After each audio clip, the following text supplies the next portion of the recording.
April 14th, 1912. The Atlantic Ocean was calm. Too calm. Titanic was sailing at full speed, despite receiving at least 6 iceberg warnings that day. The captain never slowed down.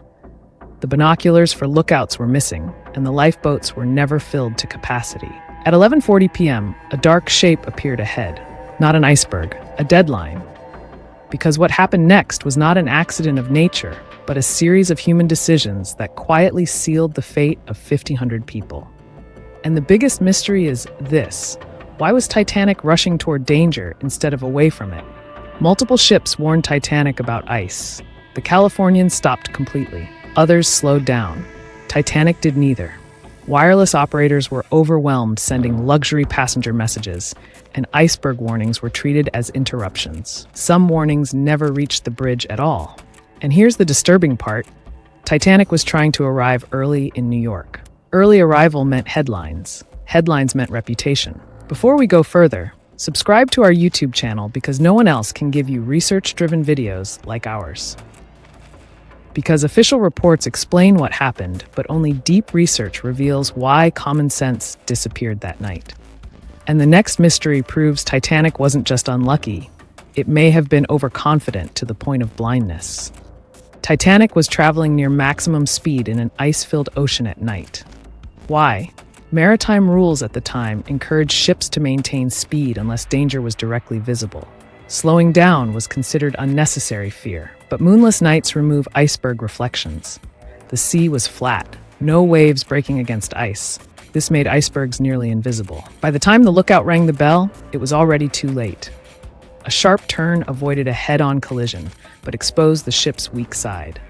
And that decision, turning instead of hitting straight, created damage across 6 compartments. Which brings us to a terrifying truth.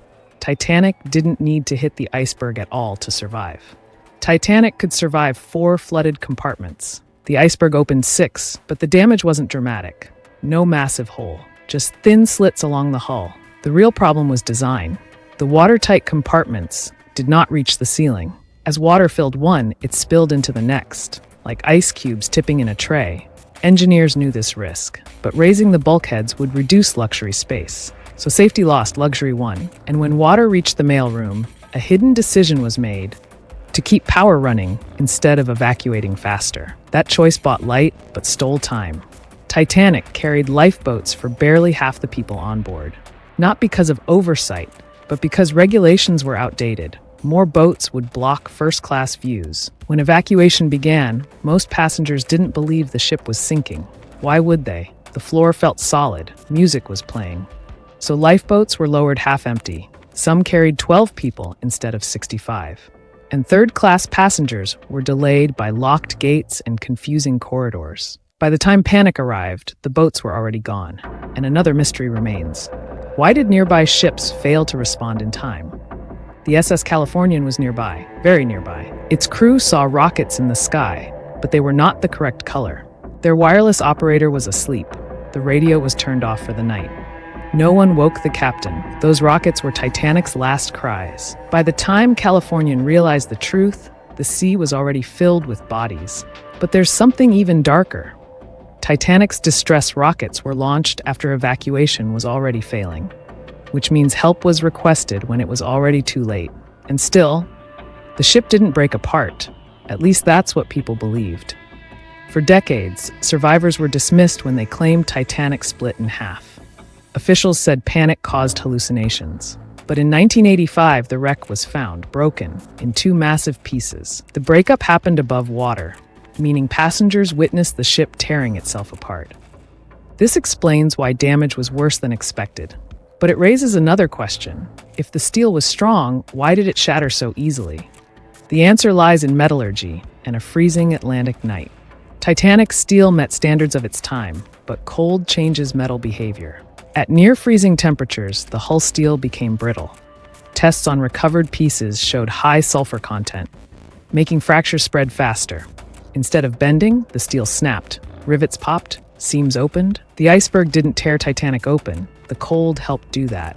Technology failed, confidence failed. And the final mystery isn't about steel or ice, it's about why this disaster had to happen. Titanic changed maritime history. Lifeboat laws were rewritten. 24-hour radio watch became mandatory. Ice patrols were established, but every one of these rules came after 1,500 deaths. Warnings existed, risks were known, solutions were available. They were simply ignored until tragedy made ignorance unacceptable. Titanic didn't sink because no one knew better. It sank because progress moved faster than responsibility. And that leads to the final question. Titanic was not cursed. It was not fate. It was a mirror, showing what happens when humans trust technology more than judgment. Even today, we build things we call fail-proof. We move fast. We cut corners. So here's the question. If Titanic were built today with modern technology and the same human mindset, would it really survive?